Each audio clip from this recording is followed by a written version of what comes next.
flag of the United States of America and to the republic for which it stands, one nation, under God, indivisible, with liberty and justice for all.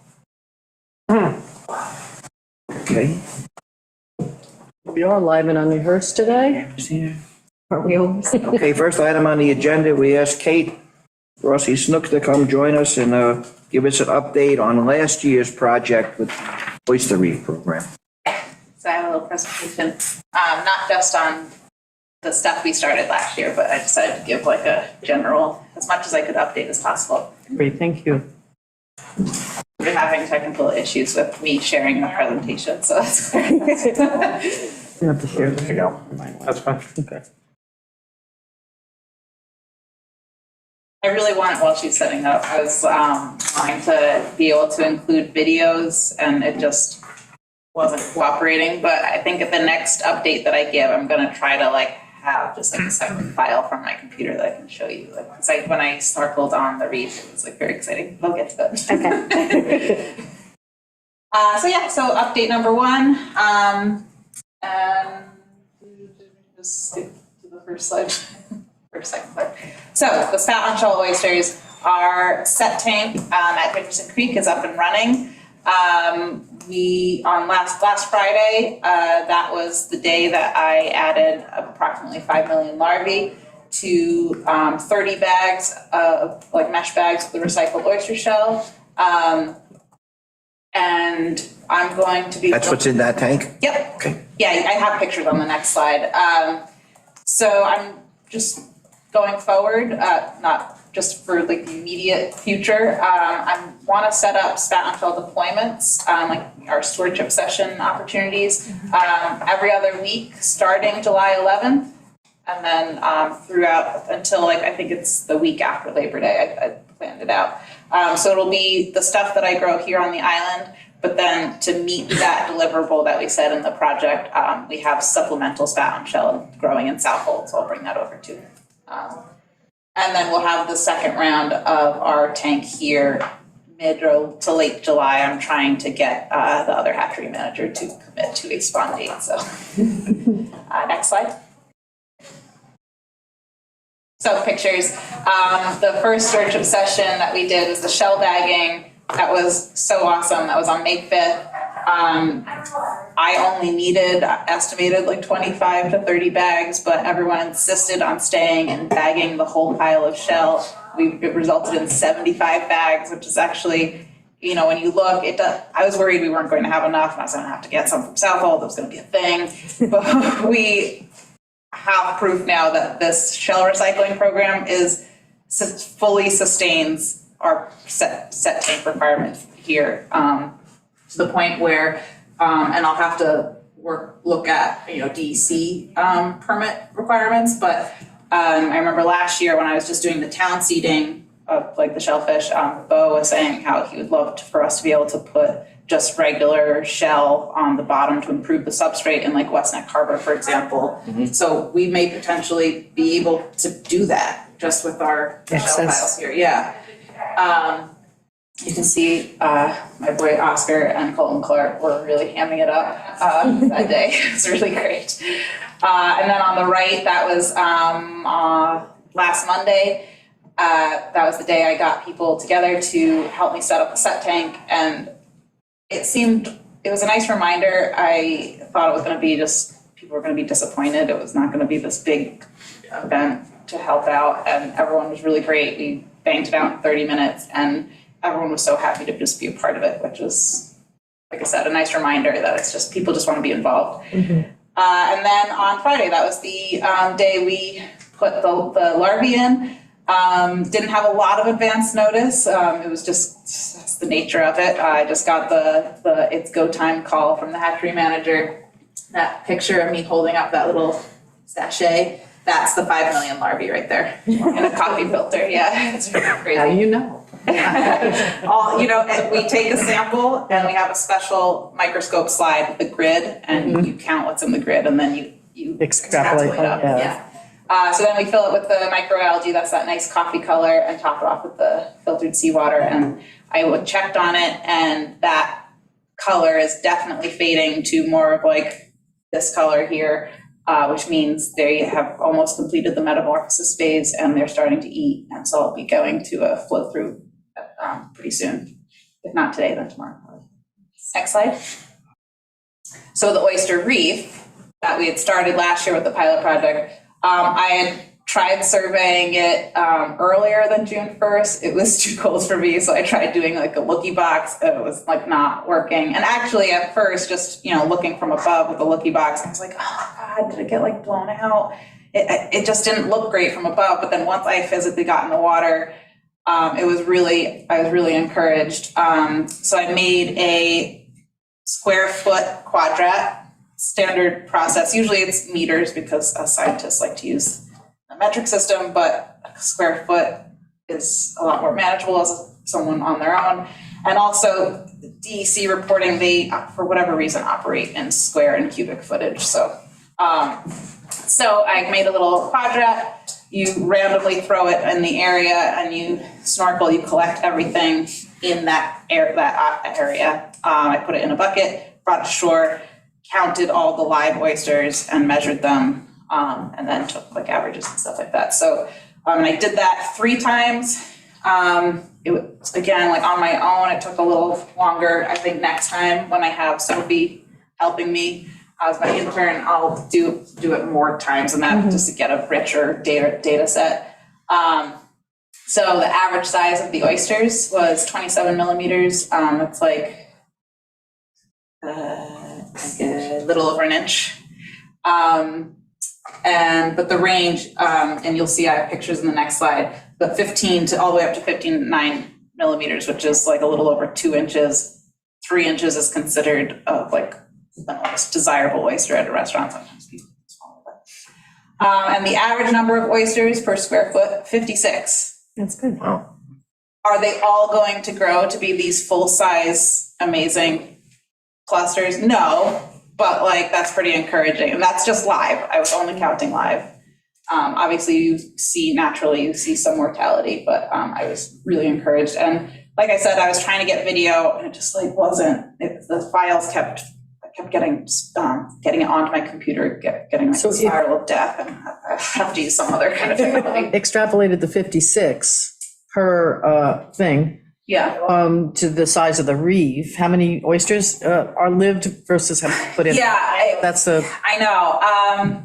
I'm not really sure because we were kind of doing it in this. We didn't have like a proper system for our deployments. We were kind of like just playing catch up. So I don't really know exactly how much we put out last year. Okay. I knew you wanted to know that answer, and I was like,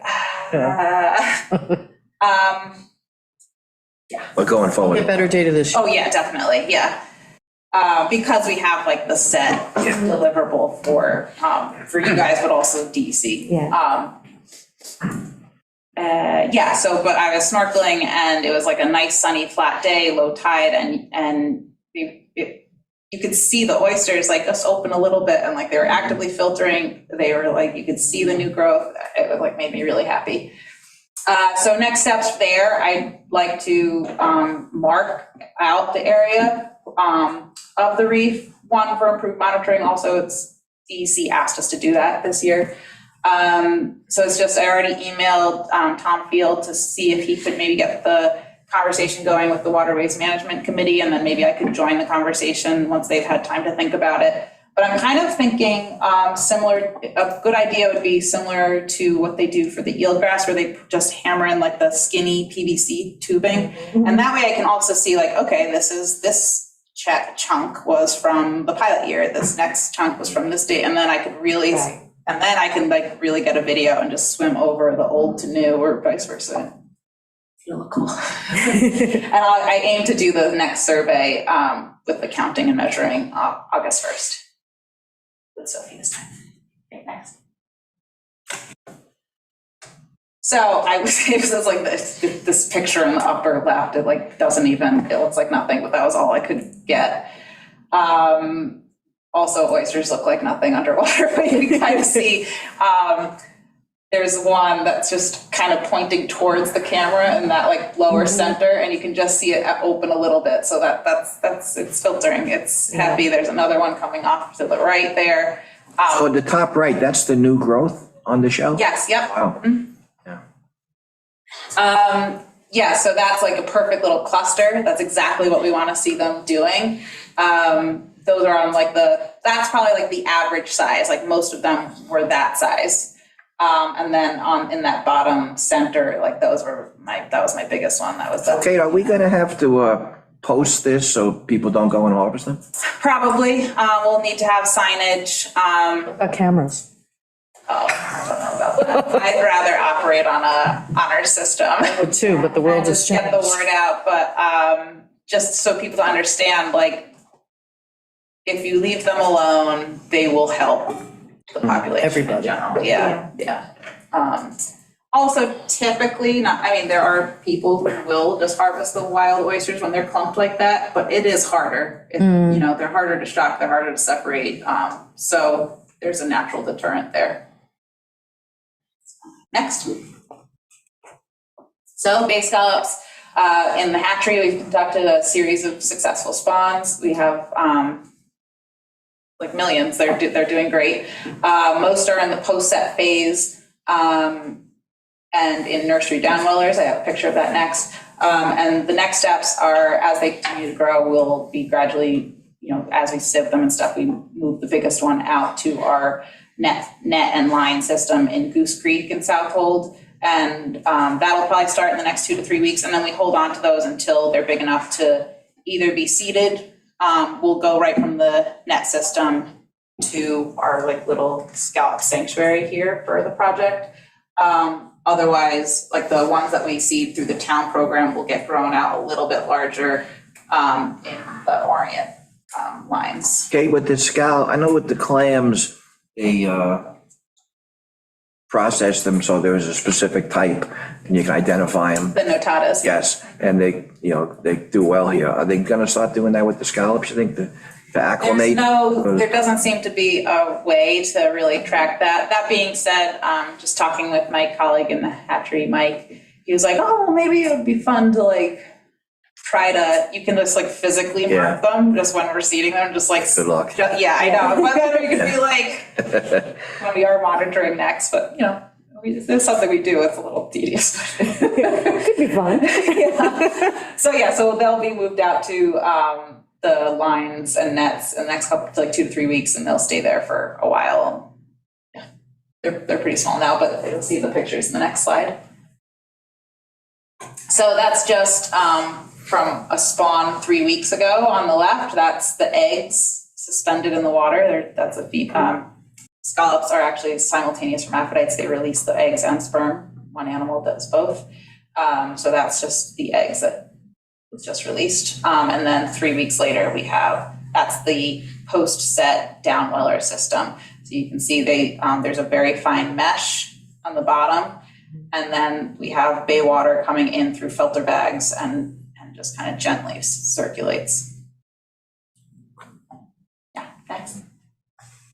So the scallop sanctuary, I tried to snorkel on it and I couldn't see anything. I couldn't get deep enough. So I asked my colleague Toby, who's like the scallop guy, Harrison Toby. He's the scallop guy. He dove on it on June 6th. He found 0 scallops. However, and he stayed just within the boundary that I had marked. However, he also said he didn't see any empty shell or crushed shell. So, and he said he actually saw the same thing happen in the sanctuary in Tiana Bay last year. He surveyed it after planting a ton of scallops, and none of them were there. They had all moved, but as opposed to dying off or being eaten because of no evidence of the shell. But then Shinnecock ended up having one of the best harvests this past year. Not to say they're like They all went to better waters. Yeah, it's like, but you start to kind of put this information together. So who knows? They were pretty small, like not tiny, but like they're young, small scallops. They tend to be more active than those really larger ones. And also, as part of his survey, there really isn't much bottom structure. there. He found one like clump of eelgrass, which was encouraging, but otherwise just sand. I have a picture of that, but so I would be willing to bet that they moved out of that area, possibly to an area where they could hide. It doesn't even have to be eelgrass. We found in Napeek Harbor that even if it's just other kinds of macroalgae, so they can kind of just hang on to or hide underneath. So why wouldn't you survey to find that correct place in the first place? Well, like last year when we created it, remember we were like under quite a time crunch because it was like Right. we were running out of time. But also, yeah, in hindsight, it's like, right, the smaller scallops maybe, like I just assumed, that would be a good bottom. And now it's like, all right, he said he wants to, we're going to talk some more. He wants to do another dive, check out around the area, but then possibly identify some other spots. But I was also talking to Steve Schott, eelgrass guy, today, and he said that, there is, while eelgrass is in Cockles Harbor, the density is quite low. And that area, there used to be eelgrass, and they stopped surveying it because they stopped seeing it. So he's actually quite encouraged, even with that one clump that we found, that perhaps do we do some eelgrass plantings in that area with the scallops and see if that kind of works with having them work together. I don't know. It needs to be discussed. Yeah. Okay, next slide. So that's what I got. Stupid videos. That's the little clump of eelgrass though. That's exciting. And then otherwise it's just, that's what the bottom looks like. But again, there are some like slipper shells, but otherwise like no dead scallops. So that's encouraging. It's still good news. Next slide. So eelgrass, the temperature loggers in Crab Creek and Garnish Creek are going to be retrieved by the end of the month. Again, I tried to snorkel to retrieve them. I just couldn't it was easy enough for me to deploy them snorkeling, but then trying to get them, I just don't have like the dive gear here. It's a whole thing. So they're just like gonna come over and take care of it. And also, again, talking with him today, Steve really wants to investigate up at the head of West Neck Creek, West Neck Bay, I guess. Yeah. He sees when he uses his mapping software that he has, he suspects there might be some eelgrass he wants to check out. So I'll probably go with him when he goes to do that. So we'll just discuss with the habitat team and also based on some possible test planting sites that they're going to check out, we'll determine what methods. How big a range when you did the temperature check, like from when to when? I deployed it, I think it was July 5th. Yep, for the full year. Yep, that's the idea.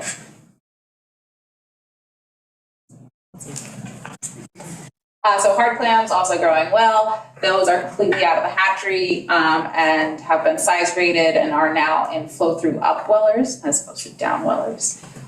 So the next steps, we'll be moving those to our floating upweller systems, FLUPSIs.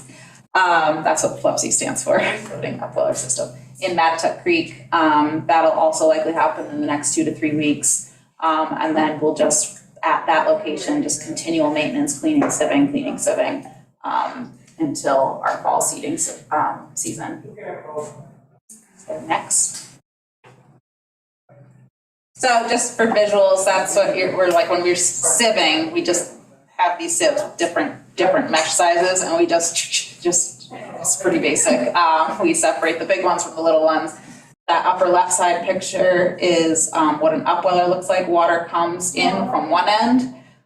At the bottom of each of those silos is mesh, different mesh sizes, depending on the size of the clam. The water is forced, the only way out is up through the mesh and through the shellfish, so it like almost force feeds them that nice flow. It gives them a constant flow of food, so they grow faster and then it flows out. And so then I realize those other two pictures maybe mean more to me than you. They don't look like they've changed in size, but it's the volume that changes. So that first picture was like, I think 2 weeks ago, and all I could do was from that size, like take a pinch, and now I can take like a whole fistful. So it's like it's pretty Cool.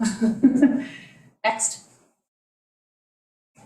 And then just on the stewardship and outreach and education that I've been doing, our shell bagging event on May 5th, May 17th. I did, not here, but actually a number of Shelter Islanders came to Greenport Harbor Brewing for my oyster reef lecture, which I discussed what we were doing here on Shelter Island.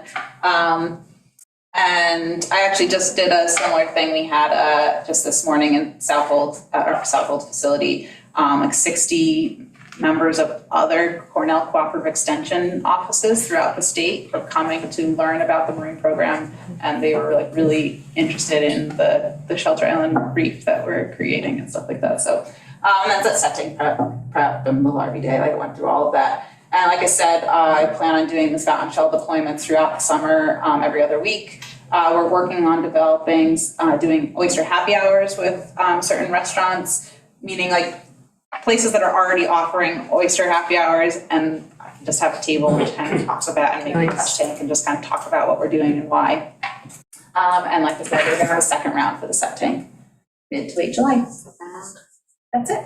That's my update. Very nice. So Kate, in a perfect world, let's say in 10 years, how do you see the reef physically looking? I see it as being, I would like to see it get a little bit deeper out. Mhm. I think it did move a little bit with the wave action, but it's apparently it's still quite happy. It's just pretty shallow, but I'd like to make it a little bit deeper, and then you just continue. I just see it continuing along the shoreline, and just you create this barrier that will, help with erosion and as well. So, yeah. Oh, wow.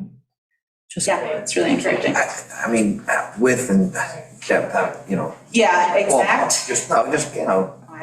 I'm like really bad at this. I don't know. Maybe we'll say best case. 5 feet that way, and then who knows? As long as how about up towards the surface? we try not to do, even again, it's wonky because the DEC asks us to report in cubic feet. Mhm. It makes more sense to do square feet, because Yeah. we don't want it to Yeah. pile up like that. Like they should be doing that on their own, but Yeah, if we yeah. smother everything below, it doesn't make any sense. So really a nice thin, like even coverage is what I'm looking for. Yeah. Yes. Anybody else? Very exciting. Thank you very much. We'll see you in September or August. Yes, yeah. Can't get rid of that. Okay, next on the agenda is the Community Housing Board update. This is, sorry? She's on the way. Okay. So Joe's here. Where's Joe? He's on Zoom. Joe's on Zoom? I thought he was coming down. I'll come down now if Come on down. the agenda's swapping around.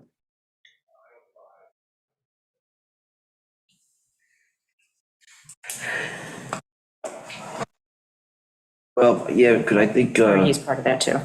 I think Liz had a time frame to be able to, I don't want to have her sitting there miss hustling. So we'll interrupt Joe, is what you're saying? Or no? Kind of have to wait for her, but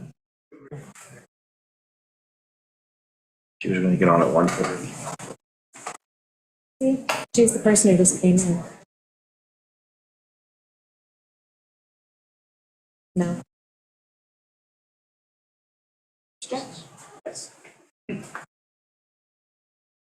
All right, come on up, Joe. I asked Joe to, so we'll wait on Liz till she gets online or in person, to give us an update where we are with the CEQA process for our wastewater, where we are just in general with the wastewater project. Yeah, well, I think it's helpful to talk, water in general. Yeah. So last week we had the presentation from Joe Picorni about the potential at Satcham's Woods. And based on our discussion here and the support from the board, I've directed him to move forward with next steps on analysis and research for supply wells at Satcham's Woods. So there's no commitment at this point. We're just simply giving them the go-ahead to explore it further. Their next step would be to finish surveying the site and presenting the town with some preliminary layouts conceptually as to how the site would look in terms of an access point, the specifics of where they would look to site a well or wells, and where they would like to potentially do a sample well. So this all really hinges ultimately on the town being comfortable with what's proposed for the layout, and then secondarily, and perhaps most importantly, what the test results reveal. We need to know if the water quality there is suitable with limited or no significant treatment required, and that the quantity was sufficient for what's proposed for the municipal building. So we're still very far away from that. We're in the feasibility stage, but that's what would happen next. For wastewater, a bit more of a complicated approach.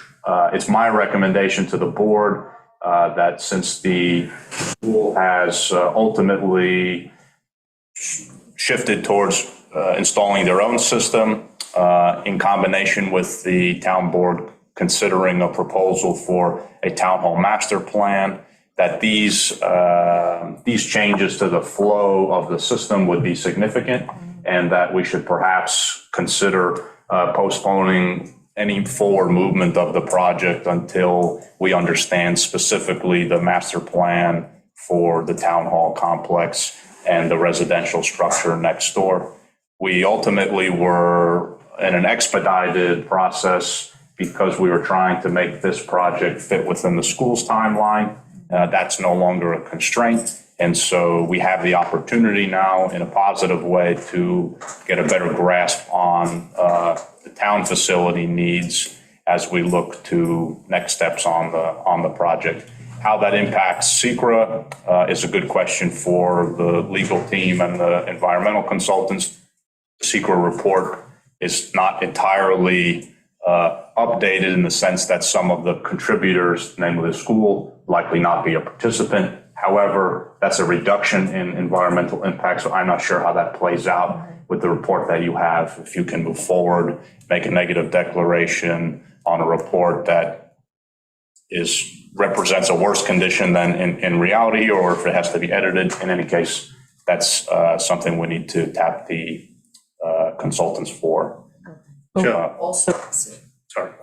Joe, just also that there's this possibility out there. I consider it unlikely, but it's out there. The school board, Anthony Rando specifically, saying that maybe in the future, if there is a wastewater treatment plant, the effluent from there could be hooked up. We could then reduce from 19, the hopeful 19 that we're all hoping for, down to 3.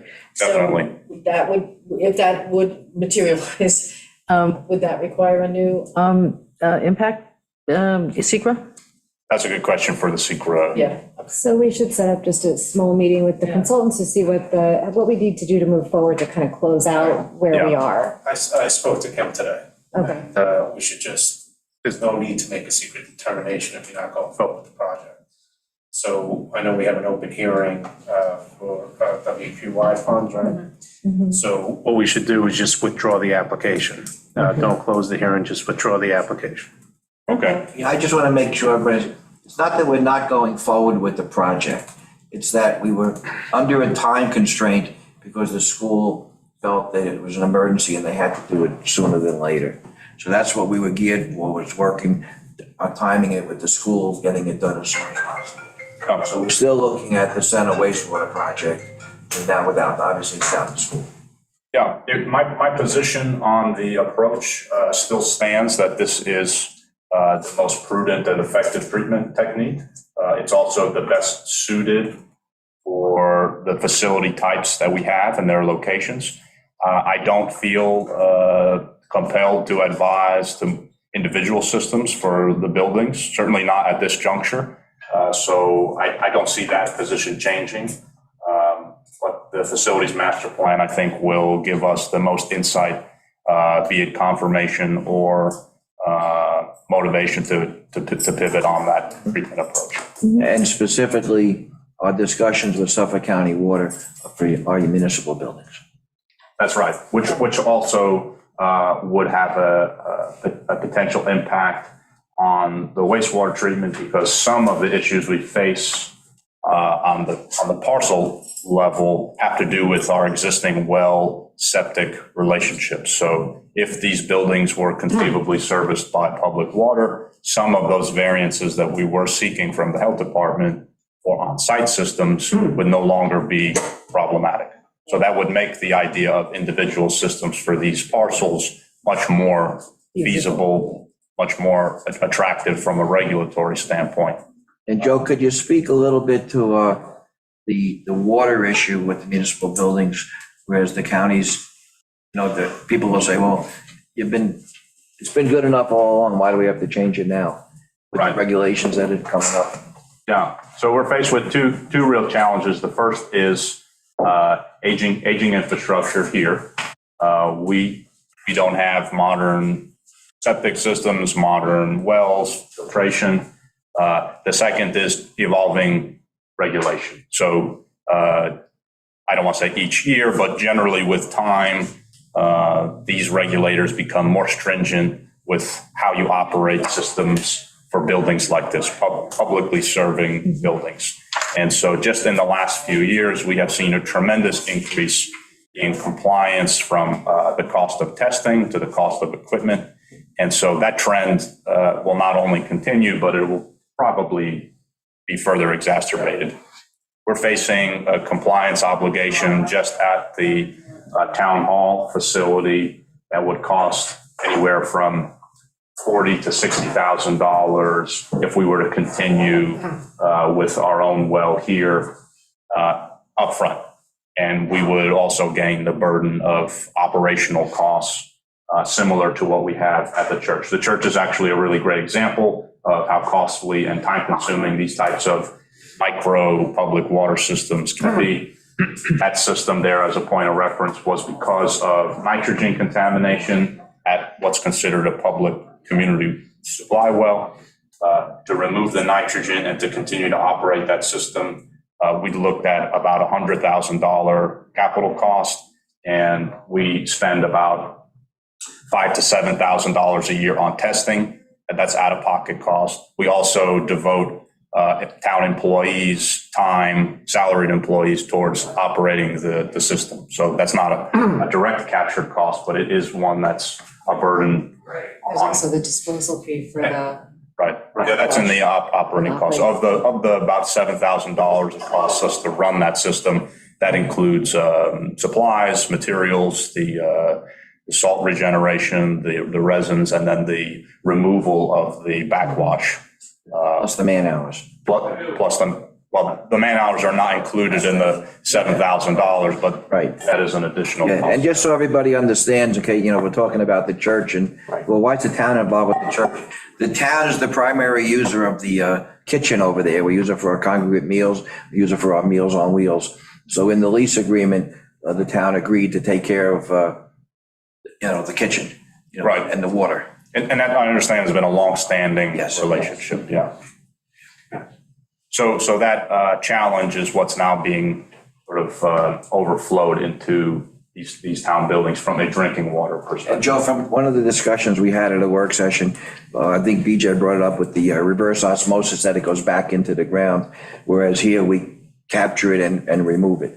We do. So that's not reverse osmosis at the church, but it's a similar functionality in that the filtration system removes the unwanted materials, the contaminants, and it collects them in a very high concentration. For the average homeowner's reverse osmosis system, those contaminants just get put back into their waste system, their septic system, ultimately go back in the ground. On larger volume systems like the one at the church, we are compelled and sometimes obligated to capture that material because it's so much that it would be considered a serious pollutant if you put it back into the ground. So on a larger scale, what's happening across the island is that folks who are using RO systems for their drinking water are not effective. They're removing the contaminant from their drinking water supply, but they're effectively returning it in a worse form back into the ground, likely within the property someplace. And so you're perpetuating the problem that you're trying to treat. They get the clean drinking water, but perhaps their neighbors are impacted by their process. Perhaps, but for most folks, that's really your only is really your only option. Yeah. To making sure you have cleaner water. And the backwash is a proportion of the total water that's used. So if you're just using an RO system for a little spigot of drinking water at your sink, the amount you generate that gets rejected is much less than if you're treating all of the water for your home, which some properties have now. They are treating, all of the water that's going through their shower and into their pool, and, so that generates a lot of waste. It's 10 to 20% of what you use. Okay. So my only comment, Joe, is that there's a silver lining here someplace, that this is, the school pulling out has forced certain things to reverse course. And the way you have just described it, it sounds to me like it's a lot more logical, especially when you talk about a facilities master plan coming into play, how the building is going to be used, what's going to be used in the future. And the fact that, we're targeting just the municipal buildings for the water initially, and trying to get good water here. And by the way, there's an expense involved in that, the way we do things now, because nobody turns on a drinking fountain here in any of our buildings. All this bottled water is brought in. So it's, it would be a good, to me, it seems we're slowing the process down. We're getting our ducks in order. We're doing enough data collection at Satcham's Woods to find out the quality of the water, quantity of the water. Again, I remember the corny thing from a week or two ago where he said, and by the way, no one knows how much water is actually there. And it's not an unlimited supply. So when people look into that crystal ball to say, well, yeah, you start with the municipal buildings, and then what? Well, it's all predicated on all this data that you collect, but you'll be in a better position to make these decisions down the road when you have more facts, and you won't be shooting from the hip so much, so to speak. So to me, there is a lot of silver lining in what's happened here by just slowing the process down. It seems like it's a more logical sequence of things that are happening now than maybe before. And surely, the school situation was very complicated. And by the way, I think Jerry is always in contact with Dr. Dolger on this issue. We were sympathetic to what the school was going through. The fact that again, nobody could predict whether it was a failing system. We don't know that. But the fact of the matter is, and we all went to that meeting, you and I were there, along with a lot of people from probably the entire town board was there, when we heard them say, by the way, if we even hook up to this IA system down the road, can this in fact be, if in fact we do have a municipal wastewater, rather than have that settlement, bring the nitrogen levels down even lower, it wouldn't cost a lot to hook up, to that, if in fact this comes to fruition. So there's a lot of flexibility, I think, built into this, and I think things are going to flow in a more logical manner, moving forward. Agreed. Thank you, good. Anybody else? Okay, thanks, Joe. Okay, Liz, we skipped over you, but now we'll come back to you, Thank you. please. We have Liz to come and give us an update where we are with the community housing, with ADUs, whatever you want to. Thanks so much. Also, thanks for giving me some time. I do have a day job, so I was thought about taxes until, yeah. If you're going to be on your feet a while. I would love to sit down. Thank you so much. So I just wanted to give a couple updates to give you guys. There you go. So I thought I would do that. So let's start. Definitely top of mind, we have our ADU +1 grant.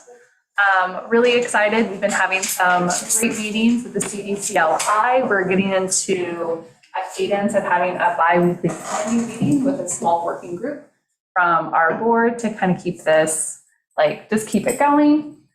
We do have a public information session this Friday at 5:30 at the library. We're really excited to have the income limits are going to be available. We'll also just be able to tell people more information about what they're going to need to apply. We'll also have the list of documents available at that time. And if all the stars align, I'll have a pamphlet from the CDCLI approved by New York State to distribute.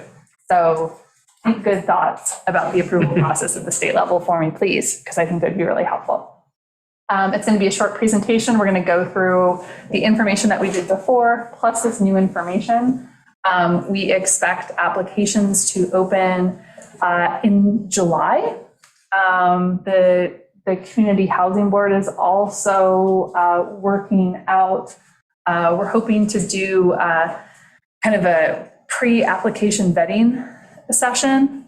So we're kind of just working around the logistics. So one of the things we thought we would do for interested parties is ask them to basically have a meeting with our council and the building department, but we're going to pre-vet them a little bit just by getting the lot numbers. And so we're still figuring out like the dates and stuff about that, because we just definitely, we want to get people who are qualified in there. It is a long process, and so we don't want to waste anybody's time. So we're going to do a lot of work up front to make sure that qualified folks are getting started. The other exciting news that Gwen O'Shea, who's the executive director of CDCLI, shared with us is the state of New York has more money available for this program.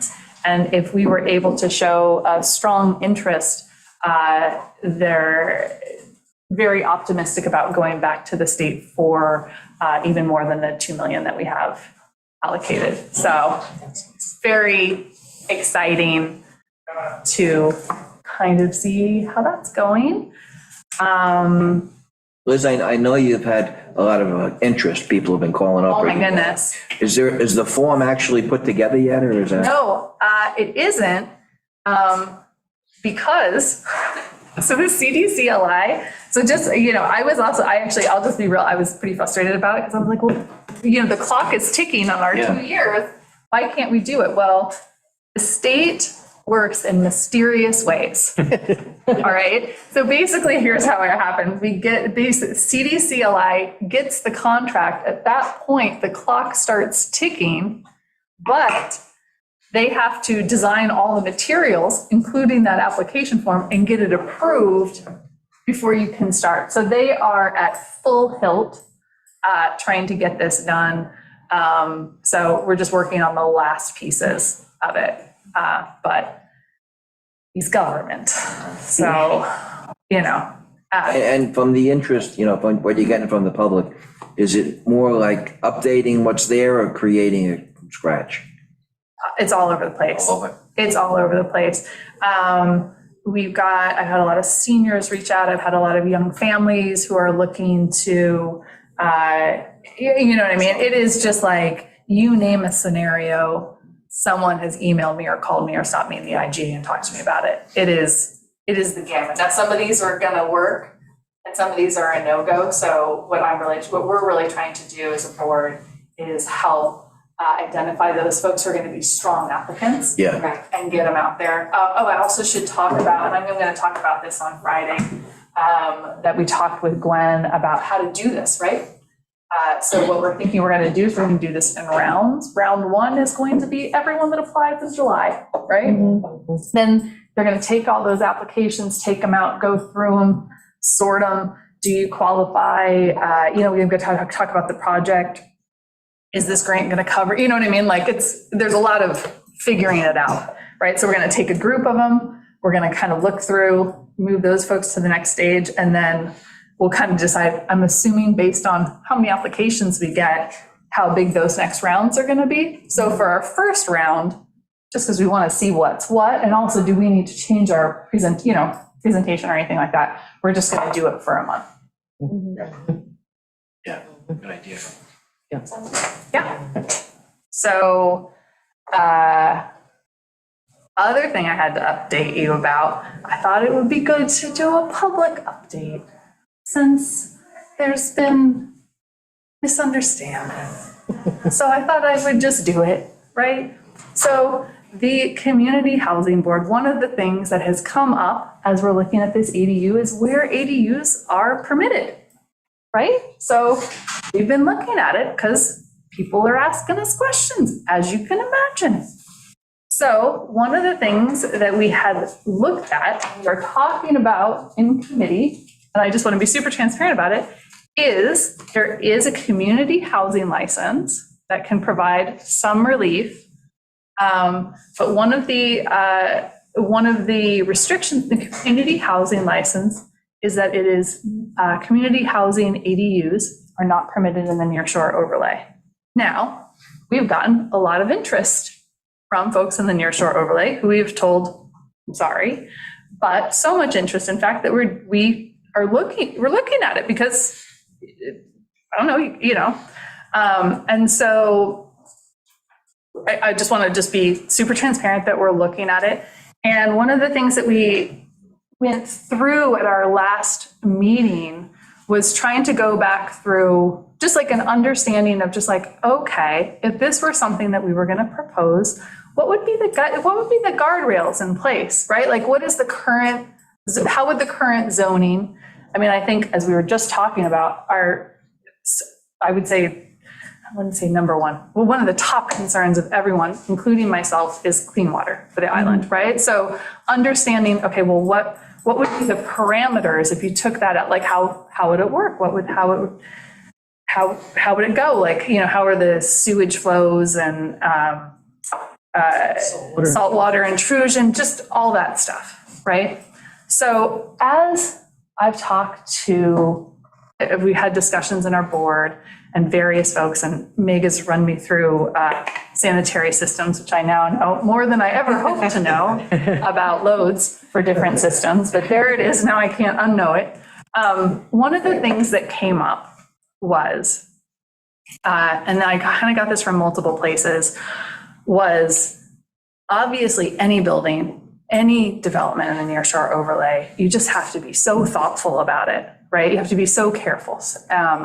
But one of the things that has come up was there's a reticence to think about ADUs in general in the nearshore overlay, which I understand, so we're all clear, because that there's, trying to say this as best I can, because some of the other zoning isn't tight enough to protect groundwater. So this is one place where we can block development that we think might be harmful.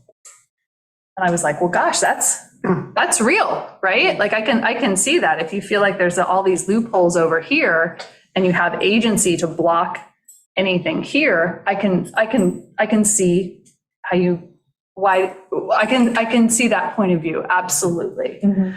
So what I started thinking about was if the zoning, and this, obviously specifically I'm thinking about zoning in the nearshore overlay, isn't sufficient to protect, if there's an opinion that it isn't sufficient to protect our drinking water and our aquifer, nor is it sufficient to support housing for the island, then I thought, well, shouldn't we, it seems like maybe we should look at it. Mm-hmm. And this is what I would propose to you, that the water boards and the housing boards should look at it together for a mutual solution that would serve both. Because I think sometimes it gets out there that like, oh, water advocates are anti-housing or housing advocates don't care about the water. And I don't know if you've talked to anybody on any of these boards, but that's not what I would think to be true. But if you think about solutions in isolation from each other, you often end up with, you could easily end up in a place where the solution blocks the other person, mm-hmm. right? And so what I am going to start with, and I just want to update the board, is starting to work with the WAC and the WQI to come up with some mutual suggestions for zoning that would both further clean water and I don't know where we're going to end, but I think that if we keep looking at it individually, we're not going to get to a good spot. And I think that, as we just saw with the presentation that just came up, is water is really important, and we're kind of in a housing crisis. And so if those are our two really, if those are our two focuses, then why not consider them together so that we can look at solutions that serve both? So, I think the discussion is a worthy thing, just to have a the Water Advisory Committee just looked at the possibility of removing the ban on geothermal systems, which was instituted a while ago. Just to look at it, just, Yeah. okay, let's revisit. It's been Yeah. a decade or more. Yeah. Things have changed, and I think, sort of after looking at it, an assumption of, no, this is good. This is good for the island that we don't reopen this right now. Maybe in another few years when there's, again, more data on the closed loop system, horizontal closed loops, and maybe it's something we'll look at again. So I think of this as the same way. The nearshore overlay's been there for a while. We have more information. We also have more accessory buildings because more and more homes are grand. yeah. There's a lot of accessory With buildings. accessory buildings and the nearshore overlay that are being used perhaps already year-round by people who work there on the estate. Yeah. That kind of thing. I think that, there's a lot of moving parts to this question that would be great if you examined with Yeah. the other committees. Yeah, I think, and so guess what I'm suggesting is a comprehensive approach. Instead of just water, looking at it from water, and housing, looking at it from housing, why not make each other aware of, hey, these are the issues that we see as pressing, and how can we work to find win-win solutions that further both? Because, if there's, I was having a great email exchange with Peter and from WC, and we were, talking about like, if there's no water to drink, it doesn't matter if there's housing. Right. But if there's no one here to act as stewards of the water, you know what I mean? Like it's a chicken and an egg Yeah. situation, and I feel like we keep trying to solve them separately. Yeah. I would argue unsuccessfully. Right. Yeah. I think if this first tranche, it's certainly going to be, you're going to get enough interest that we don't have to consider nearshore over. Oh, but This is long-term. this is absolutely Yeah. separate from it, but it was an issue that has been raised in this process.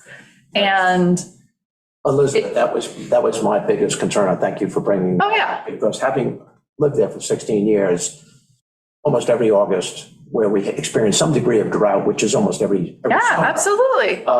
the lens is so thin in Silver Beach that your water does start to taste differently, and it does start to get a little bit more salty. And I don't think the people that live in Silver Beach are snobby kind of people that don't want to see younger people and the housing, and identify the housing thing. They just are very paranoid about the amount of water that's available there. Absolutely. And the other reality is that the empty lots are no longer empty, that new houses have gone up. The smaller houses have gone slightly larger, as if you look at one Cora property, that's a Yeah. typical thing, from 3-bedroom to 6, which are much more water demand. But I think I'm very happy that if we're entering into this area, let's be more cautious initially, and let's take a look at utilizing the entire island, but initially, let's play it safe. Let's try as much to our ability to reduce that tension about the use of ADUs. Let's go to areas that we know that the lens are a lot thicker and can support, even though, in fact, and we've had this, discussion, not an argument, discussion amongst us, is really more water being used than if somebody lives there and is renting that property hard for 4 months with people coming in constantly, taking 2 or 3 showers a day. When you get people in there for long periods of time, they have a sense. People that have lived down there in a place like Silver Beach get it. They know. I mean, you just learn firsthand. Yeah. If you're abusive or your neighbors are abusive, you are definitely going to pay a price. So you learn very quickly from your mistakes and abuses. Well, I just want to be absolutely crystal clear that the ADU program we are talking about, we are only looking at places where it is currently okay to have ADUs. So they are, I guess they're related in the fact that it's both about ADUs, but that's about it. This seems like this is going to be a much larger discussion. There's a lot more moving pieces. I mean, I don't know, I don't have any, I'm not going into it with any expectation of, oh, we're gonna find this and our findings are gonna be this, and then we're gonna come and we're gonna, but, so that's, I just wanna be clear, totally separate. The ADUs are only going where they're zoned, that's all we're talking about, we're just trying to find the right things. But separately, I think especially to your point, Jim, there are concerns, not even talking about ADUs, with the current water usage and the current situation. So, Absolutely. so that needs to be addressed. That's an excellent And if those, but you need to be careful that when you're making those water recommendations, that you don't misstep because you're not thinking about housing. Right. And then you mess up housing even more than it already is. So you have to think of, you got to chew gum and walk at the same time. You got to look at both of those things at the same time so that we make sure that whatever we're proposing for zoning, I would argue in some of those fragile areas for ADUs, all kinds of, we just think about all the stuff we've had about like wetlands and large houses and gosh, there's a lot that could use a second look that is in the public eye. And we've got a big problem with water. It's not getting better anytime soon. And you know what? Neither is the housing. So we've got to take a hard look at both of them. Sure. That's all I'm saying. Liz, I think it's great that you reached out to the WAC. Maybe you should reach out to the Conservation Advisory Council to include them in your conversations. Yeah, I think I'm gonna start with the water to start because that's what's on fire. And then we'll just take it from there. Yeah. So that's what I got for you guys. Did anybody have any questions for me? I would just say I attended that meeting, and that topic, the committee was not in agreement on, this look at ADUs in the near shore overlay. And it was a nice conversation, differing opinions. So if you get a chance, it's on YouTube or SharePoint for board members. Yeah. But it was good. And it also made me start, like you did, the takeaways to the bigger picture, looking more at the science of how water gets used in the near shore overlay, how the impact, things we have to think about for this moratorium on large houses. Like if we're saying it's not okay to do an EDU, but you could do a 12-bedroom house, Right. with 13 bathrooms, but you can't do a 4-bedroom house with an ADU of 2 bedrooms. So, it's just, we need to start thinking in those terms, what is permissible use? Yeah. And actually doing, we've got our hydrology study, like taking that a step further by property. Yeah. Yeah, and kind of to that, one of the, I think kind of, I would just, one of the kind of like the initial findings or kind of thinkings is like maybe to start considering, instead of thinking about it as like home and an AD, this is permissible and this is not, instead of backing away from these constructs of sleeping, and we even have a hard time defining what the heck's a bedroom, right? Right. So backing up, what if we started from the science? Whatever constellation of whatever buildings or whatever this is, we expect to have this amount of load and draw this amount of water. Is that appropriate for that site? Now, if that's all in one home, whatever, cool. If that's that plus an ADU, then I guess that's for me is kind of where my thinking goes. Is like if we're starting from what's how many people living on this property is environmentally appropriate, and then whatever constellation that is shouldn't be restricted, but the impact on the water and potential wastewater stuff, that should be restricted, but not the anyway, that's Not the organization of how it's done. thank you, that's a great, so that's at least one of the initial thinkings that we kind of walked away with. Yeah. So Great. So are you going to try to organize a joint meeting between WAC and community housing? Oh yeah, we're gonna hang out on Thursday. tell you what's up. Pick a date and. Yeah, we're kind of starting that conversation, so I'll keep you guys updated, but like I said, I just wanted to be And just again, what time Friday? 5:30, and guess what, it's gonna be snappy because there's the fireworks party that night. Oh, Friday the 16th. Friday, this, Yeah, yours truly might have double booked herself, so There we're you gonna go. run through that information. good. All right, Liz, thank you very All much. right, thanks for the good time. Okay, next on the agenda, we have irrigation / reclaiming rainwater. Is something we had tasked the WAC with looking into. Greg, Did, Greg, are you here to talk about that or no? No, Greg's frowning at me. Greg's looking over his shoulder. No, I put it on the. I don't know who put on the agenda, but I know we had spoken about the whole irrigation law that was supposed to sunset in 2013. For some reason, it didn't. So I think I had asked the WAC to relook at that, see, if it's valid, that it should be over with. I think we also had asked if they could look at the whole cistern concept, that maybe we should be collecting water Right, for the cisterns as opposed to just bringing it in by trucks. exactly, Can't exactly. guarantee that's gonna last. Right. I mean, there's no guarantee that that practice of allowing the North Shore, the North Fork and South Fork, as water becomes more of an issue in those two places, which did last summer, they're not gonna continue to allow trucks to just come up to a fire hydrant, fill their truck up with 10,000 gallons of water and bring it to Shelter Island. It's just something you can't bank on for the future, that's for sure. Yeah, Things are changing. well, it's a,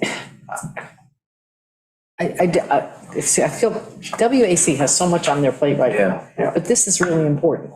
So I'm almost wondering if we need to help them probably say what we need them to. Well, that's why I gave you what I have. Yeah, Right yeah. here. Give that a little Yeah, I think this is a good outline. Yeah, it is. So basically, as a lead-in, go back to today's, when you were sitting here on the town board, when we talked about different initiatives that we were going to look at. There were a dozen or so initiatives that we were looking at. And Mike Beaton, of course, initiated some of these himself. And I listed them very quickly. No dewatering of pools for construction. That's been done.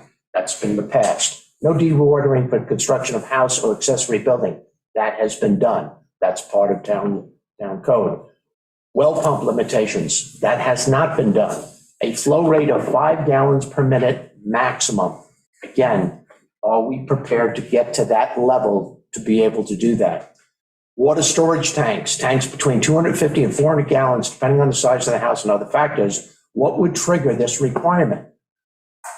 Number 5, installation of cisterns to support pool autofills, irrigation needs, and other. 6, or F, porous paving materials, crushed stone, gravel, open paving blocks to minimize runoff in driveways, parking lots, walkways, patios.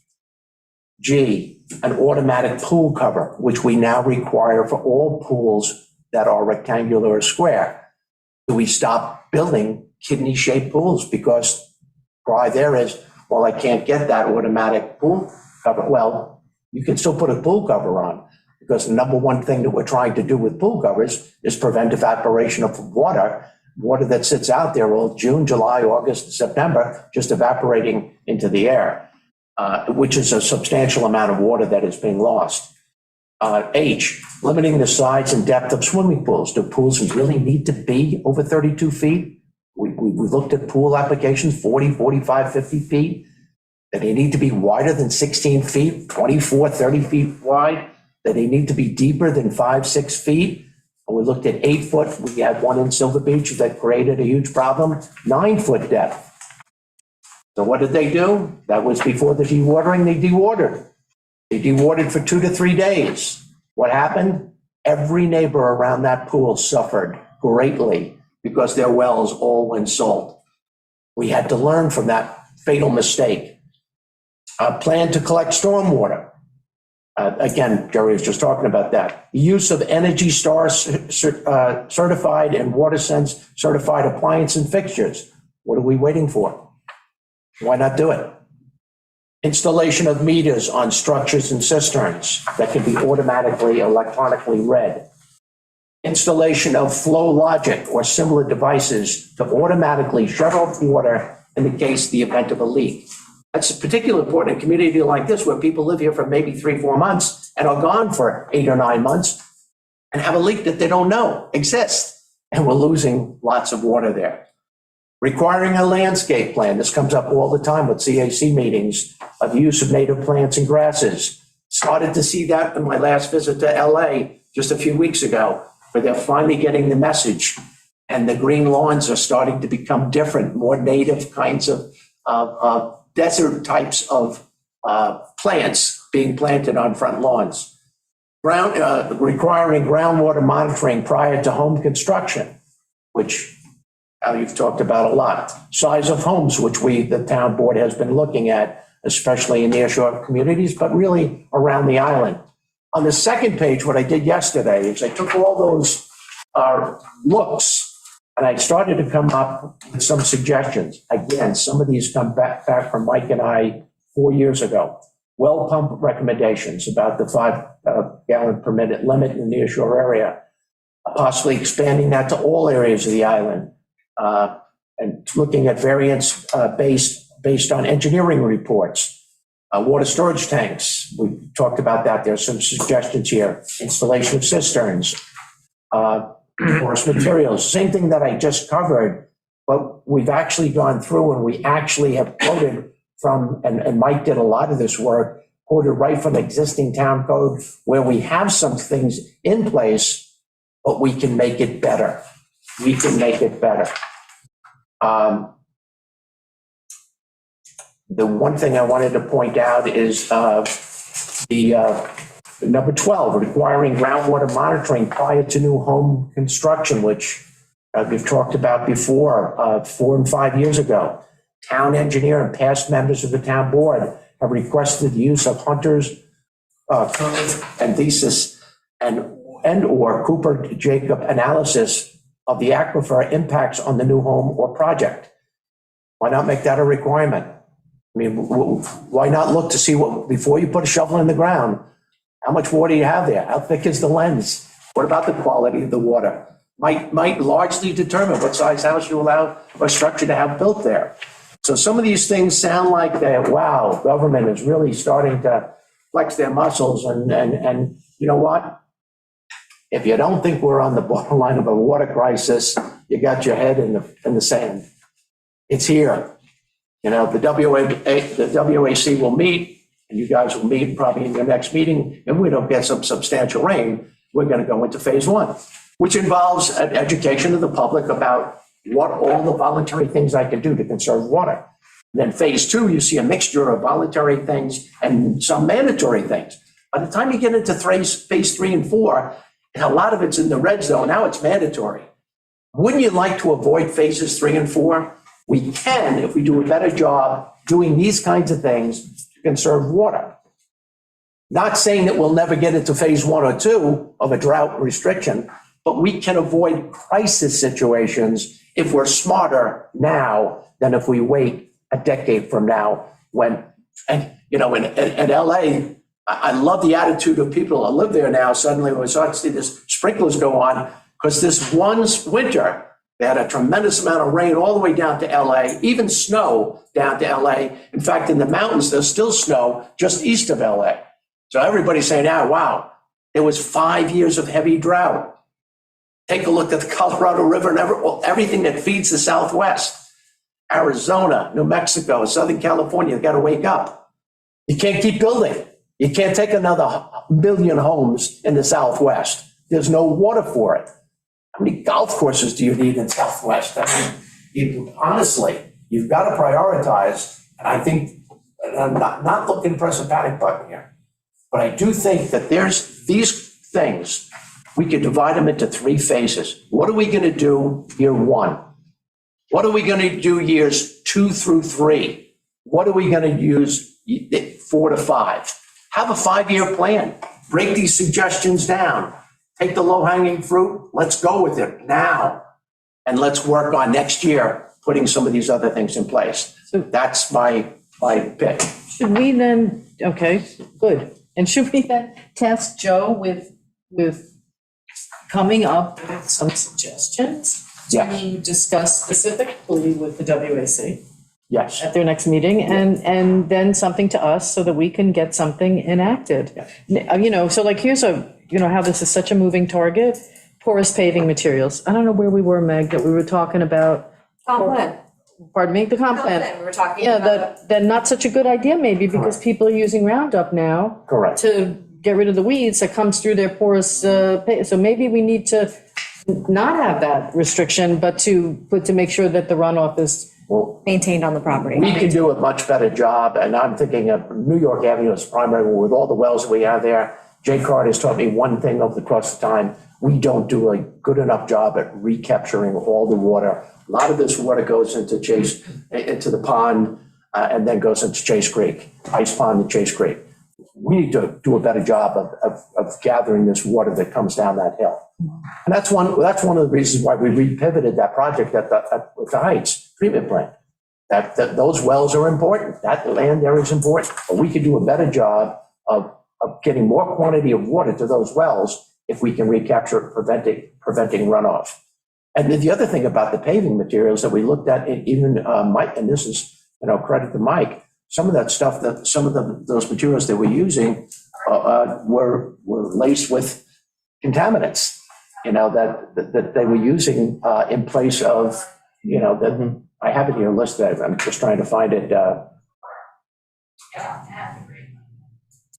He even looked up, the Water Research Council studies indicate 17% of residential water usage is due to leaks. 17%, almost a fifth of your available water supply. I mean, that's significant. So anything we can do to monitor, leakage, which is important. By the way, we took a major step forward with West Neck Water by doing that very thing. Because West Neck Water had constant problems with the system that was archaic. It was that they were leaks constant because the infrastructure was breaking down. Brand new infrastructure, going to help tremendously in terms of loss of water. So BJ, you're suggesting we sit with Joe, get a priority list, and then we set up a meeting with the WAC, and then they,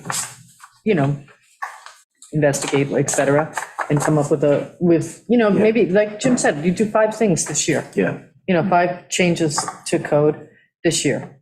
And then, and that would be part of it. So I prioritize this. But this is a really excellent starting point, I think. I found it right here, that number 4 note, the WAC received input from local landscapers indicating permeable surfaces are often treated with herbicides. Right. So that's, again, we got to get away from that. Who gave us the picture of, Stephen, that was you, right? Gave us the picture in the morning using. That was me. Oh, that was you? Yeah. All right. The vinegar? Vinegar. Yeah, vinegar. Yeah. So you went down there, you came back in the afternoon, it was all dead. You didn't have to pluck it, you didn't have to spray it with anything. You put vinegar down and boom, the weeds are gone. In fairness, I just recently tried that with poison ivy, didn't work so well. You gotta use the concentrated vinegar. Yeah, the 20%. 75%. Okay. But the fact of the matter is, it's all about finding the stuff, educating the public, and encouraging the public to do this. All these simple things all add up to big dividends. So it's incumbent upon us to get this done, again, over a 3 to 5 year period. But what can we do year 1, and so on. So Joe, since we tasked you with this, you have any questions? No, I shared this with Joe, I sent him the copies. I look forward to talking, with you separately about what kind of policy we can work towards. Okay, great. Yep. Terrific, thanks. Okay, that's it for the agenda portion. We'll go around the table. Peg? We have comp plan meeting Friday night, 7 PM, talk about housing chapter. This Friday. That's like a regular work meeting? It's a work session for the CPAC. The public is more than invited to come and watch. You can also add comments on the website, and we do open questions at the end. Let's see, what else do I have in here? What time is that one? It's at 7. Yep. And then green options is Thursday morning at 9. So that's coming up, so people are welcome to watch that. And that's sort of what I have. You want to just give a quick rundown on, we started with the, special with the moratorium? Oh, yeah. So we had we have a small working group consisting of Stephen, Jerry, myself, Reed, but Reed wasn't able to be there. Just kind of thinking of, just looking at all the different aspects of what we need to sort out as far as the moratorium goes. One of the basics is, do we want to keep it a special permit process or go to an area variance? So those are two very different processes. An area variance would kick it to the zoning board. The special permit process would keep it at the town board.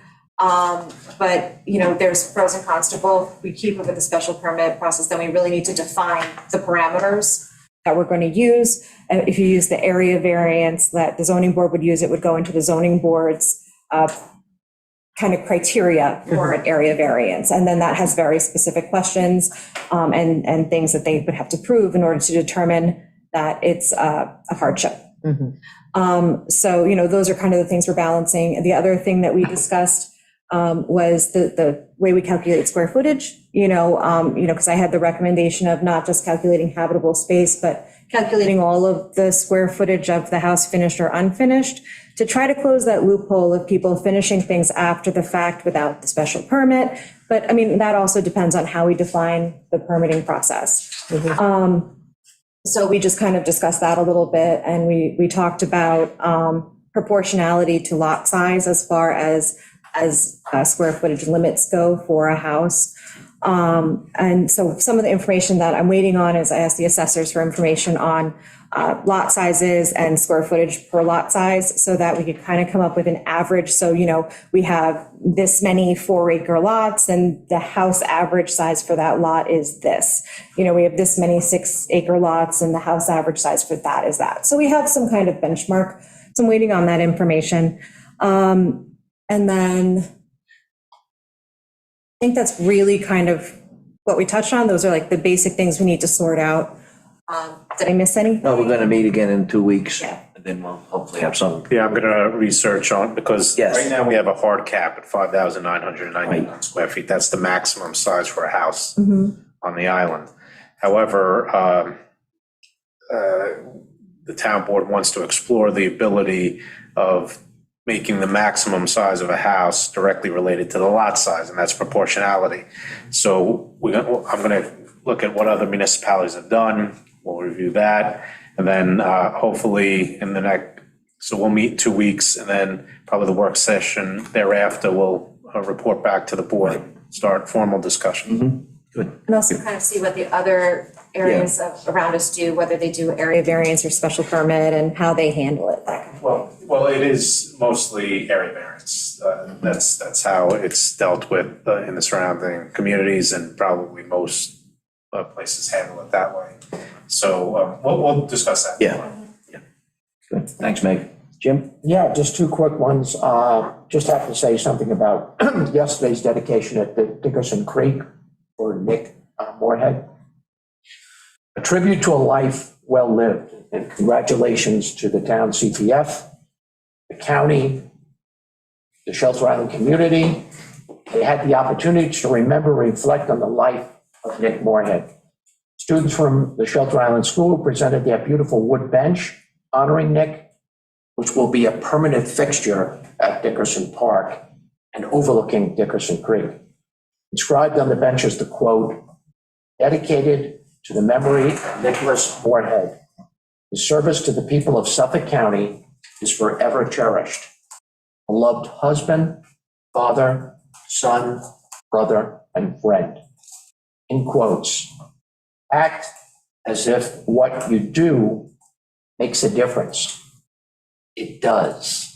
That's a William James quote, and very, very appropriate to honor Nick. So hats off. A nice turnout by the community yesterday. Nicely done. I think the family was very, very appreciative of the efforts. And it was a great way for the kids that did this to be part of it. So great ceremony.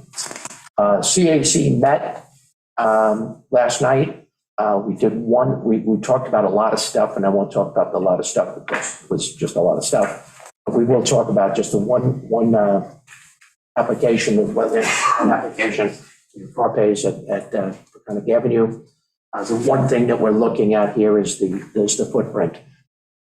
It only increases by, it's 400 square feet, but I think the committee was unanimous, not saying it can't be even a foot larger. You can go up, but you can't go out because of what's honoring the 75-foot vegetative buffer. The house is a house that was built many, many years ago, prior to the adoption of the Wetlands Code. The expansion shall be allowed to go, as I said, to second floor and up. Depicted silt fencing, cistern, and dry well on the site plan needs to be done. Vegetative plan needs to be submitted. And the DEC permit expired in 2021, and if it's been updated, we need to see just a copy of that. But overall, I want to praise Christina, because not only does she do a great job taking notes and get them back to you within hours after the meeting, but she also was nice enough to call Carpes this morning and explain the situation. They know exactly what went on, and hats off to Christina, because that timeliness of getting back the applicants in a quick way really does, they appreciate it immensely. So thank you, Christina. Thanks, Jim. Amber? We already discussed community housing plans, so that's all that I had. Oh, Amber, we had a big ribbon cutting out in the hallway. I forgot about that. Cuttings in 1 week. Yes, the kids area. We had a 7-year-old member of the community come in and say that it was not a fun place in town hall for little kids when they had to come with their parents to get, For us either. their parents were getting permits at town clerk. So if you look outside, you will see the kids' corner and the kids' table for reading books and coloring. It was very, very cute. I think that young lady has a future in politics. I do want to go on record as our deputy supervisor sometimes sits down there with the kids and also goes with them. Stay within the lines, you know? It was a nice opportunity to make It a was. child feel special. Yeah, it was. Yeah. Although the first day we put it up, a little girl came in and sat down with her. It was cute. Yeah. Yeah, so it's getting used. Yeah, So. yeah, it's great. CPF met yesterday, and wow, we covered a lot, but I'd say the key, for me, the white property is starting to really take shape so that it'll become, I think, a real magnet for people to go enjoy. Again, just echoing what Jim said, CPF, but specifically Gordon's effort to make the Nick Moorhead bench dedication happen yesterday in the face of some county reluctance because of the weather should be noted, because we almost missed an opportunity. You know, once you get the whole community sort of mobilized, it's sort of be hard to say, oh, we'll do that another day. And so it was nice that Gordon was able to pull that off. CPF, it was within a greater discussion of the acquisition plan that they are actively working on. You know, I updated it, and now their input is what's needed, because that's where the expertise lies. Anyway, they recommend in part of the discussion of Appendix F, which is the WQI appendix, but CPF is recommending that a septic inspection at the very least occurs at title transfer. I'm just reporting that this happened at that. It's and it's a topic that's come up often. And so that would be the minimum recommendation. Further, minimum is that when people transfer their titles, I think it's also part of the discussion of a CO. What does that have to do with CPF though? No, it was within, because we're talking about the acquisition plan. In the acquisition plan is Appendix F. And Appendix F is WQI, their project proposal. So I'm just I got you. kind of reporting that this came up, and, again, we're talking about water quality. It feels like this is the zeitgeist right now. We just kind of keep these topics in right here. So at the very least, at the transfer of title, an inspection, and perhaps a requirement to replace. I bring that to your attention from one of our We committees. discussed that actually last night at CAC, and it was based on two things: the age of the septic Yes. system and the condition, the overall condition of it. So if we can get them So it'd inspected. be a sliding scale. If you had one that was in poor condition and really aged out, 40 years old, it would have to be done within the first year, 18 months. And then we had a sliding scale if it was, in better condition, very good condition, only in place for 10 years. that the new owners would then have a greater amount of time Yeah. to be able to replace that with an IA system, but they still had to be Good replaced. stuff to do it, yeah. Yeah, And, that's a complicated topic. I mean, it is a complicated topic, yeah. This morning, Taylor's Island met. They're just awesome. And again, Pat Hunt, the stewardship there is amazing. And so just keeping an eye on things, the little updates that they do that prevent bigger problems down the road. I'm constantly impressed. And also the volunteer time commitment from those volunteers to, again, doing hands-on physical labor out there. It just should be noted. We're going to do some financial monkey business. No, not really. Just we're going to help transfer some funds and close some accounts and tidy up the finances there. Hopefully we'll earn a little bit more interest. 237 visitors. I think she said already to Taylor's Island this year, at least signed in the book. And their Facebook page is pretty active. I'm going to remind that on August 18th at White Oak is their annual big fundraiser. Make sure I got that date right. Put it in the phone. Yep, August 18th, I think time to be determined. 11 Joyce Bryan paintings have been hung in the cabin. Thank you, Stephen and Christina, for sorting out the insurance on that.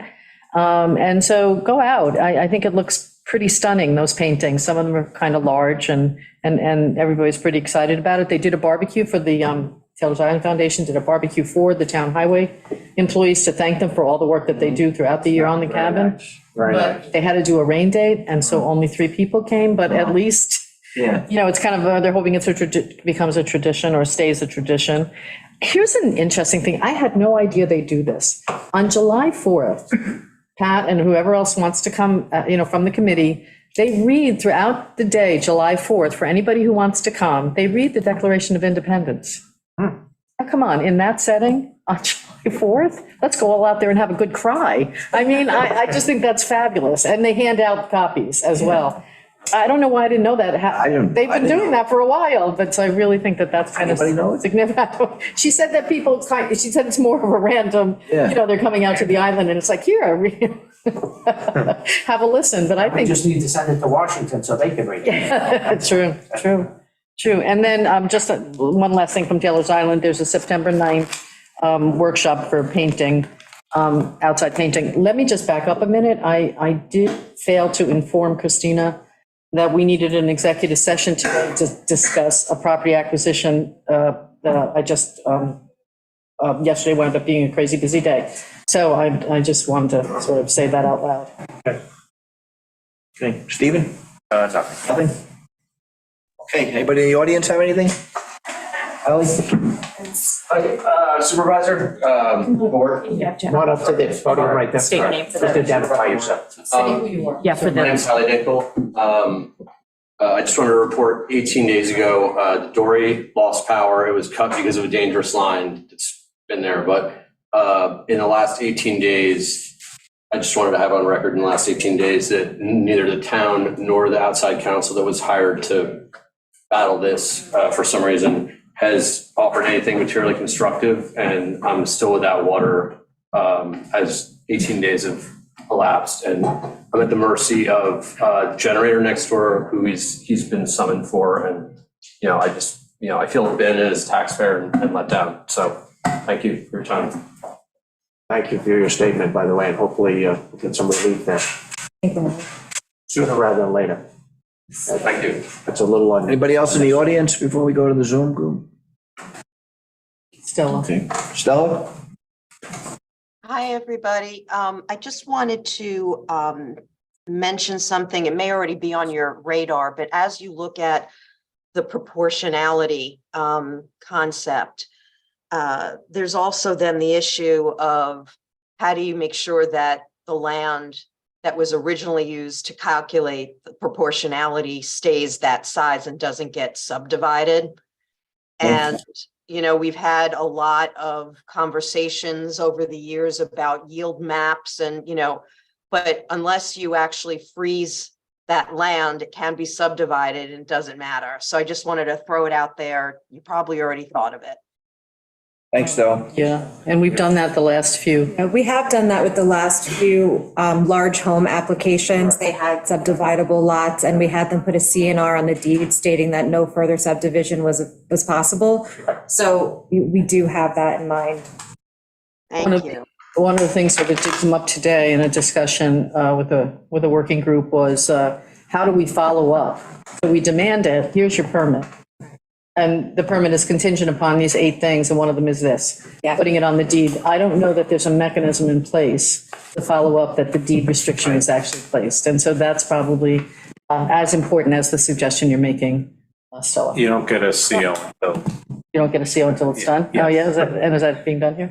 I don't know if it is, but that's how Yeah. you can. That's how, protect yeah, against it. okay. So one other question. Oh, I'm sorry, go ahead. If you're allowed to have other structures on the property, so you're not necessarily subdividing, but you might be putting an accessory structure, and sometimes they get quite large. So, It would be within the definition of square foot living area, so that would be included.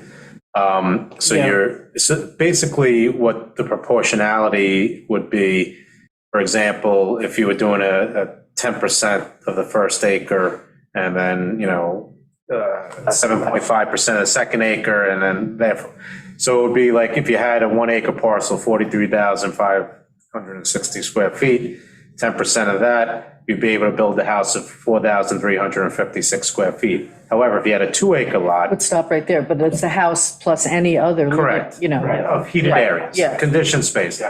And then a 2 acre lot would be restricted to a house of 7,405 square feet. And again, house. Total, yeah. Total. So again, this is at its infancy, and the town board's just looking, instead of having the draconian cap of 5,999 square feet and making someone who has a 5 acre parcel have to go for a variance for that, make it proportional, not crazy, but make it proportional to the size of the lot. And then if they want to go above that, say that 2 acre example, 7,000, whatever, they would have to go for an area variance for that. okay, thanks so much. Okay, Lisa, you're on mute, Lisa. Yeah, I enjoyed Liz Hanley's recommendation that the WAC and the Housing Committee starts speaking together, and I would like to encourage that. And I also would like to remind everybody, I know some of you understand this, that the WAC is starting their Under the Tent and in the library public discussions Thursday. So please. join. 5:30. And if you could post that on the, tell everybody to come, because that's where the public education part comes in to what we're doing and what we're trying to accomplish. 5:30? 5:30. 5:30 over at the library, Under the Tent. Yep.